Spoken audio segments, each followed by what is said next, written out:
Le projet de budget du gouvernement prévoit un déficit public pour fin 2025 qui n'excède pas significativement les 5%. Affirme dimanche aux Parisiens la ministre des Comptes publics Amélie de Montchalin, qui dit ne pas envisager de nouveaux impôts ou hausses d'impôts pour la classe moyenne. À partir de lundi, Amélie de Montchalin et Éric Lombard, ministre de l'économie, recevront les forces politiques à Bercy pour préparer le budget 2025. La loi spéciale, qui a permis de simplement prolonger celui de l'année dernière, n'est pas tenable. Nous ne voulons pas d'une France en service minimum et il nous faut un budget, martèle la ministre. Elle affirme n'avoir pas de ligne rouge mais des convictions fortes, il nous faut trouver un compromis et chacun doit faire un pas. Soyons clairs, ce budget ne sera ni celui de la droite, ni celui de la gauche, ni celui du centre. Ce ne sera pas le budget idéal d'un parti, ce sera celui du pays.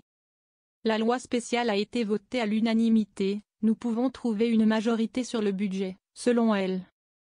Tenir compte de la censure. Nous repartirons des textes en discussion au Parlement. Des éléments ont fait consensus, ce serait absurde de ne pas les garder.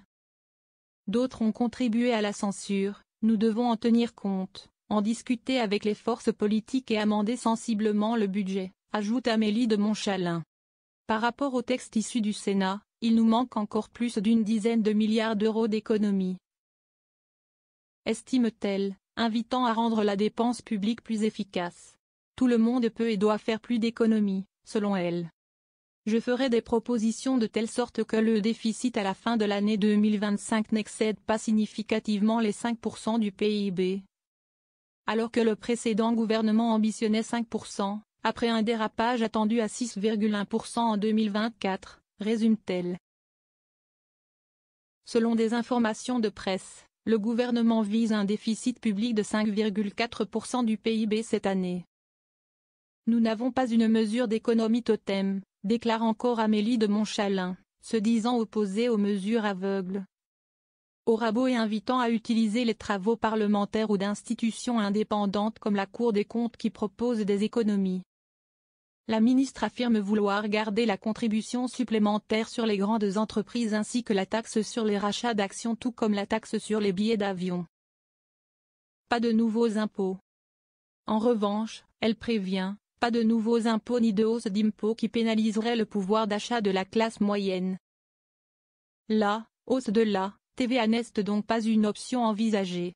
Interrogée sur les efforts demandés aux collectivités. Elle qualifie d'accord courageux le dernier accord qui prévoyait autour de 2 milliards d'euros d'économies. Le ministre de l'économie avait annoncé fin décembre inviter tous les partis à dialoguer, espérant trouver des compromis. Et aménager le projet de loi de finances préparé par l'ex-gouvernement Barnier, laissé en souffrance durant la navette parlementaire par la censure du 4 décembre. Lundi, Marc Fesneau, président du groupe MoDem à l'Assemblée nationale, sera reçu à 9h. Suivront à midi Olivier Faure, premier secrétaire du Parti socialiste, Boris Vallaud, président du groupe socialiste à l'Assemblée nationale. Et Patrick Kanner, son homologue au Sénat. Écologistes et communistes devraient être reçus mercredi.